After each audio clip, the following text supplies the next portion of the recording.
hiatus, Phil Mickelson ready to return to competitive golf, albeit a new path. He'll be on the Live Golf Invitational Series. The six-time major winner has laid low of late, but now he will be returning for the high money, the Saudi-backed series that is now the rival of the PGA Tour to the guys at PTI. I know Phil stepped away, and he talked about that in this statement, a rather lengthy statement about stepping away and, therapy and all that stuff. And I get that. And I guess those of us on the outside, even those of us who know Phil a little bit and have rooted for him like I have over a long period of time, you want to see what he's got in terms of his game. You want to see if he can concentrate, if he can focus. Is he going to be really ready to perform and play golf at his high level? Or is he distracted by the recent, few months and all that he's been involved in at his own hand and in a lot of this?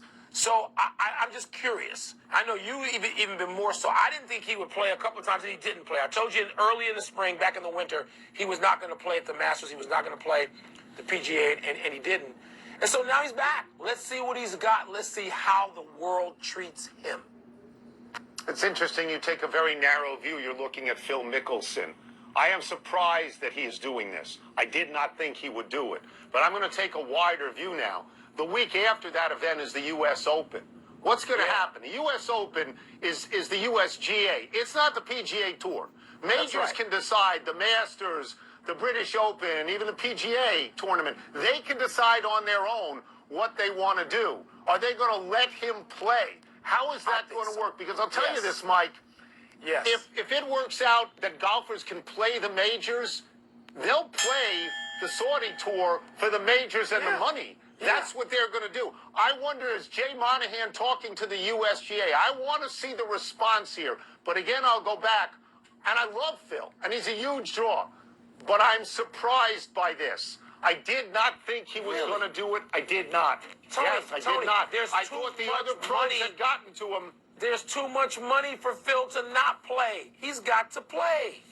Mickelson in his statement on social media saying he plans to still play in the majors, but as mentioned, each major comes up with its own rules, and they'll make the determination of whether or not players will be welcome to play in their events. SportsCenter all night, ESPN Radio, back to baseball.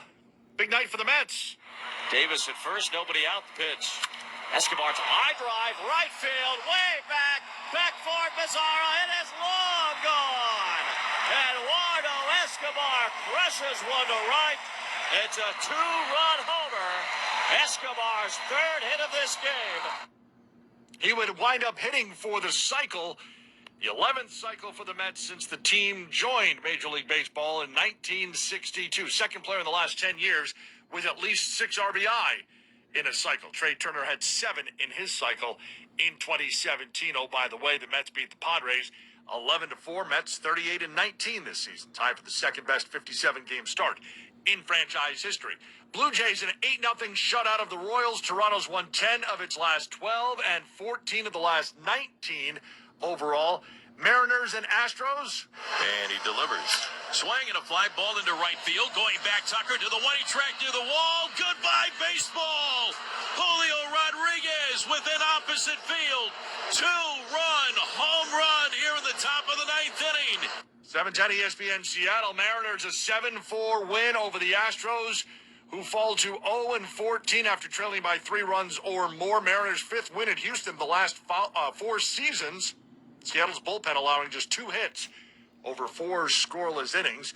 Reds a 7-0 shutout of the Diamondbacks, a game shortened to 7 by Rain Hunter Green. 7 innings, gave up 1 hit, no runs, struck out 8. The Red River rivalry shows up in Oklahoma City. That's next. SportsCenter all night. It's ESPN Radio.